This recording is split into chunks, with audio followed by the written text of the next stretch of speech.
हे slab roller आहे. याचा वापर कुम्हार आणि सिरेमिक आर्टिसन करतात.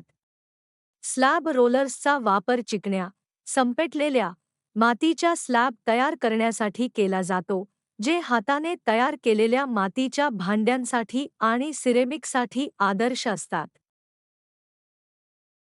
हवेच्या बिळा हटवण्यासाठी आणि याला अधिक लवचिक बनवण्यासाठी मातीला चांगले गुंथून घ्या. मातीला चिकटण्यापासून रोखण्यासाठी माती किंवा रोलर्सच्या पृष्ठभागाला कॅनव्हास किंवा इतर कपड्यांच्या थराने झाकून ठेवा.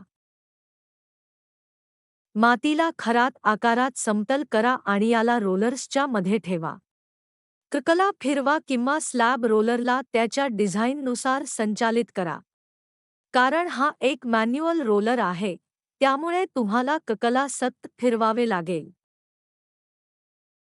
प्रत्येक पासनंतर स्लची जाडी तपासा. जर आवश्यक असेल तर रोलर सेटिंग्ज सुधारित करा आणि तब्बल तुम्ही इच्छित जाडीपर्यंत पोहोचत नाही तोपर्यंत रोलिंग चालू ठेवा. अखेरीत स्लॅबला कॅनव्हासवरून सावधपणे उचला.